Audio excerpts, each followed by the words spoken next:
Assalamualaikum warahmatullahi wabarakatuh. Selamat siang, salam sejahtera untuk kita semua.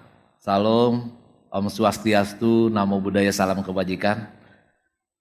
Yang saya hormati dan banggakan Bapak Ibu semuanya, peserta Leadership Forum pada siang ini yang berbahagia. Dan tentu saja juga dari panitia. Yang pertama saya mengucapkan terima kasih kesempatan yang diberikan kepada saya mewakili PT Pegadaian. Mungkin Bapak Ibu semua rekan-rekan semua di sini sambil lihat-lihat juga nih, kenapa Pegadaian ada di sini gitu ya. Pegadaian identiknya dengan apa nih? Ada yang tahu nggak? Gadai. Apa hubungannya gadai ini? Kayaknya agak ini ya dengan ESG misalnya nanti kita mau sampaikan. Nah, kebetulan Bapak Ibu semua, saya di sini memang menghandle network operation and sales, tapi ada satu lagi divisi yang khusus membidangi TJSL atau CSR Pegadaian. Ya, saat ini kami membawa juga Pak Ruli Yusuf sini yang memang fokus dalam kegiatan-kegiatan kita kaitannya dengan CSR. Kalau kita melihat judul di sini, ini menjadi tujuan banyak perusahaan ya, dan kami pun ini menjadi concern juga di sini. Tujuannya adalah inclusive growth. Kita tahu bahwa kita tidak hanya ingin tercipta ya peluang-peluang ekonomi yang baru, tapi juga kita ingin memastikan ya pertumbuhan yang inklusif, pertumbuhan yang bisa dinikmati oleh semua lapisan masyarakat sampai ke level yang paling bawah sekalipun. Tuh. Oke, next. Nah, ini saya minta tolong mungkin ya, nggak sampai levelnya. Next. Nah, Bapak Ibu, ESG ini menjadi sebuah standar ya banyak perusahaan saat ini, dan kami pun di Pegadaian concern juga terhadap hal ini ya. Kita menginginkan bahwa dengan adanya penerapan ESG ini menjadi standar, artinya semua kegiatan kita akan fokuskan implementasi kebijakan-kebijakan kita tentu nanti mengarah kepada 3 hal ini. Karena waktu juga saya nggak akan membahas lebih detail tentang teorinya, tapi nanti saya akan lebih banyak fokus kepada bagaimana sih implementasinya yang ada saat ini di Pegadaian. Ya. Ini terhadap lingkungan, terhadap sosial, kemudian terhadap governance ya. Bagaimana kita membuat sebuah tata kelola yang baik. Kalau kita melihat data 2022 itu dari data terlihat memang untuk financial corporation ini yang paling tinggi untuk penerapan penerapan pendanaan hijau, green bond-nya paling tinggi, yaitu di angka 29%.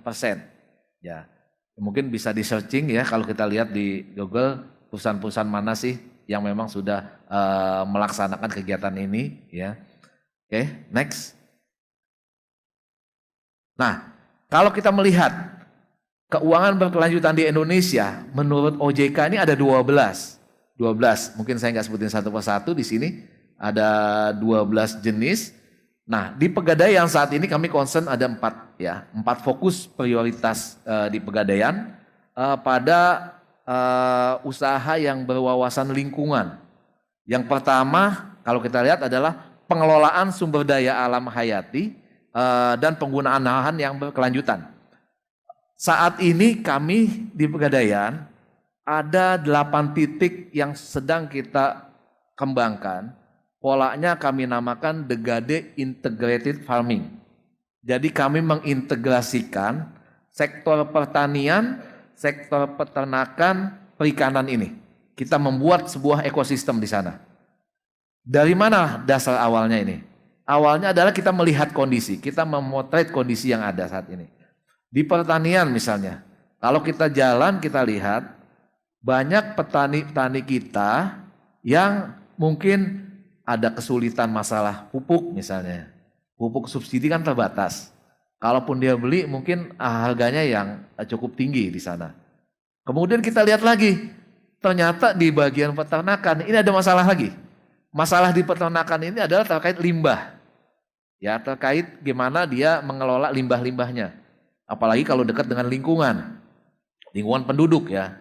Tentu ini menjadi sebuah masalah lagi. Di perikanan juga yang menjadi masalah adalah terkait misalnya pakannya seperti itu. Nah, kami membuat ya Melihat dengan kondisi itu, kami membuat kotoran limbah dari peternakan ini yang saat ini kami sedang lakukan untuk hewan domba dan sapi ya. Itu kotorannya, itu kita lakukan proses fermentasi di sana sehingga saat ini menghasilkan ada 4 produk, ada 6 ya kalau nggak salah, ada 6 produk di sana. Ada yang menjadi pupuk ya, pupuk yang sifatnya cair, ada yang pupuknya pupuk kering yang biasa, kemudian ada yang berbentuk enzim, kemudian ada apa ya, nutrisi yang untuk mengolah tanah ya, menyuburkan tanah. Itu dari mana? Dari kotoran hewan. Nah, kemudian ini udah kita uji cobakan lagi. Kita masukkan ke tanaman padi, kita masukkan lagi ke tanaman pakan untuk hewan tadi, dan hasilnya memang luar biasa. Ya, tanaman ini tumbuhnya bagus. Ya, lebih lebat, ya, lebih hasilnya juga lebih banyak maksimal ya hasilnya ini. Begitu juga ada enzim cairan yang dihasilkan untuk perikanan. Nah, setelah kita melihat ini, kita uji cobakan saat ini di 8 titik, ternyata animonya luar biasa. Banyak yang menginginkan ini dilakukan di semua wilayahnya lah seperti itu. Nah, ini satu hal yang kami lakukan. Dan apa concernnya bagi Pegadaian saat ini? Setelah kami melihat, kita juga melihat di sini ada satu titik di sini, ya satu usaha yang berwawasan lingkungan ini, kami juga menyiapkan pendanaan juga. Jadi di Pegadaian saat ini kami punya kredit pembiayaan untuk, kalau kami sebutnya di sini ada, mungkin Bapak Ibu semua tahu kredit usaha rakyat ya. Nah, kami juga ada KUR juga yang berbasis syariah ini juga bisa kita masukkan ke sini. Kemudian kita juga ada pendanaan untuk kegiatan-kegiatan usaha yang lainnya di sini. Nah, yang kedua adalah pencegahan dan pengendalian polusi. Ini juga jadi satu masalah bagi kita juga. Apa yang kami lakukan? Nah, kami melakukan, ada namanya Pegadaian ini Degade. Kalau yang tadi di atas itu kami menyebutnya Degade Integrated Farming. Kalau yang kedua ini kami menyebutnya Degade Clean and Gold. Ya. Jadi mengolah sampah, memilah sampah menjadi emas. Nah, jadi mengolah sampah memilah emas seperti apa? Jadi kita mengumpulkan beberapa komunitas-komunitas yang ada, ya kita kumpulkan sampah-sampah ini, sampah dibawa ke bank sampah. Kami saat ini ada 76 bank sampah ya yang kami miliki yang aktif, dikumpulkan di bank sampah, kemudian dihitung, dinilai ya sampah ini tadi dan diwujudkan uangnya ini dalam bentuk emas. Sehingga akhirnya yang didapatkan apa? Kita mendapatkan lingkungan bersih dan kemudian kembali lagi kepada penduduk tadi mendapatkan emas. Seperti itu. Ya. Kalau mau melihat ya nanti mungkin di titik kita ada 70-an se-Indonesia, 76 titik. Itu sudah banyak yang animonya juga cukup tinggi. Bahkan saat ini mungkin ke depan kami sudah beberapa kali ada permintaan juga dari beberapa mungkin ya baik organisasi maupun institusi juga yang menginginkan adanya pengelolaan sampah yang terintegrasi seperti ini. Nah, ini pun kami ada produk. Kami punya namanya tabungan emas khusus bank sampah. Artinya memang tabungan emas ini kita khususkan bagi model pengelolaan sampah seperti ini. Jadi kalau dia nabung, dia mengumpulkan sampah ke kita, ditimbang langsung masuk poinnya dalam bentuk gramasi emas seperti itu. Ya, ini yang sudah kami lakukan. Kemudian yang ketiga adalah produk yang kita label ekolabel, ini juga kita lakukan juga. Kemudian yang keempat, transportasi ramah lingkungan. Kami di Pegadaian juga ada produk pembiayaan untuk kendaraan listrik. Jadi kalau mau ambil kendaraan listrik dan sebagainya, kita punya fitur khusus untuk ini. Ya. Kemudian kendaraan yang tidak bermotor. Ini kami juga masih layani juga, seperti sepeda dan sebagainya. Itu memang ada beberapa kawasan juga kita fokus, ini masih bisa kita terima sebagai agunan di Pegadaian dengan skim khusus seperti itu. Oke, next. Nah, frameworknya Green Bond di Pegadaian, kami kalau lihat di sini 70% KUBL-nya ini memang di sektor mikro dan 30%-nya di sektor lainnya. Kemudian dari penggunaan dana kita evaluasi proyek, artinya apa? Kita juga nggak langsung kasih seperti itu juga. kami juga melalui proses survei juga, tujuannya seperti apa, betul nggak sih sesuai dengan apa yang kita atur ya. Kemudian setelah itu pengelolaan dana pun di-pooling. Jadi memang dananya dana khusus untuk pendanaan green bond ini ya. Dananya di-pooling terpusat supaya apa? Nanti bagi yang KUBL-nya bagus, tentu ini bisa dilakukan roll over atau mungkin top up dan sebagainya. Kemudian pelaporan juga kita publikasikan ya secara rutin. Next.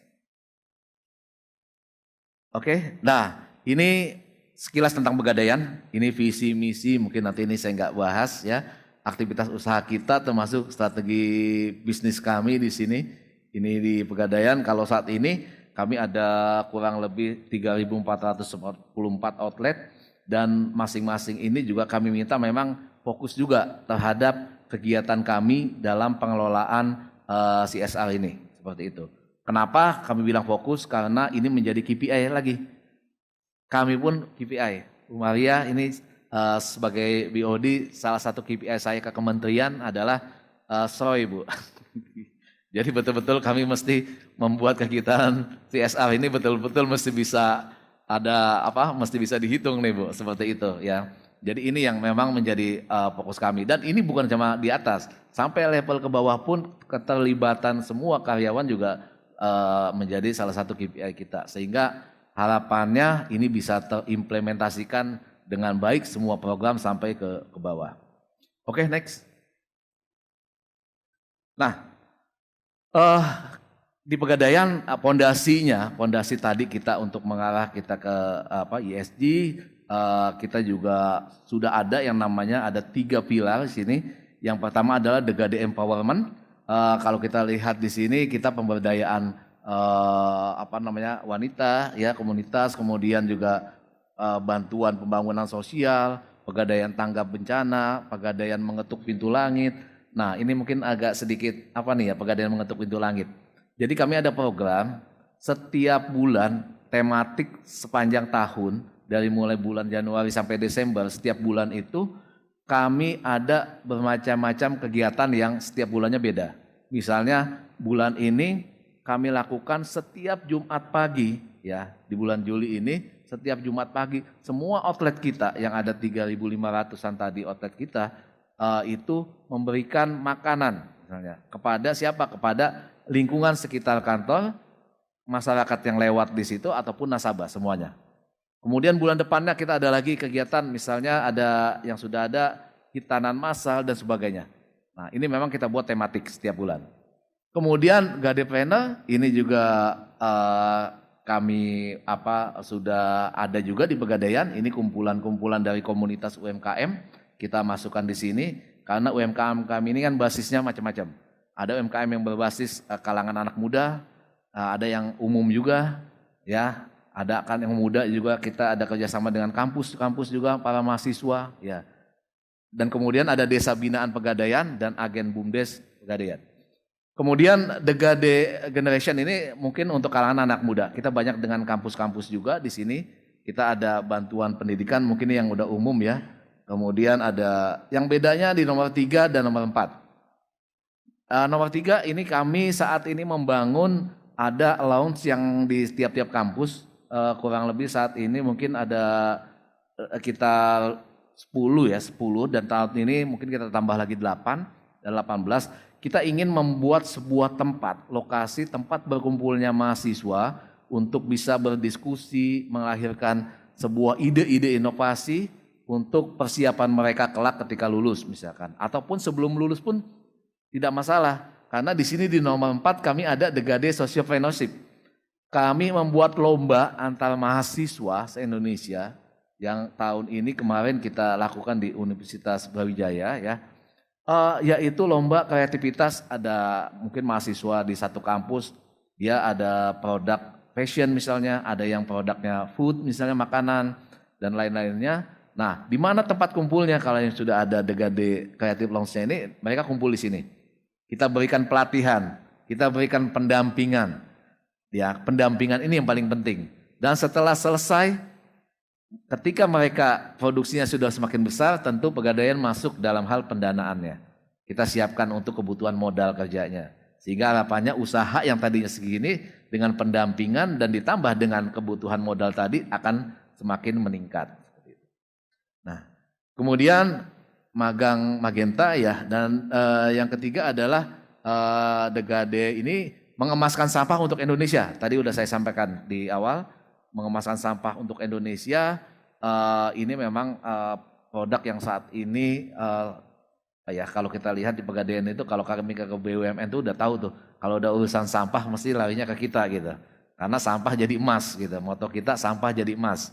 Nah kemudian memilah sampah menabung emas nih ya, kemudian ada Green Life Action Movement dan Degade Integrated Farming yang tadi kami mengintegrasikan berbagai sektor kita gabungkan supaya nanti bisa menghasilkan sesuatu yang jauh lebih baik ke depannya. Itu saja mungkin singkat dari kami mengingat keterbatasan waktu yang ada juga. Harapan kami mudah-mudahan ke depan Pegadaian juga semakin bisa berpartisipasi ya berpartisipasi langsung kepada masyarakat luas, bermanfaat kepada masyarakat luas, bukan hanya kami berbisnis mencari keuntungan secara finansial seperti ini, tapi kami juga bisa memberikan pertumbuhan yang inklusif tadi ya, bisa dirasakan oleh semua lapisan masyarakat. Demikian kurang lebih mohon maaf. Assalamualaikum warahmatullahi wabarakatuh.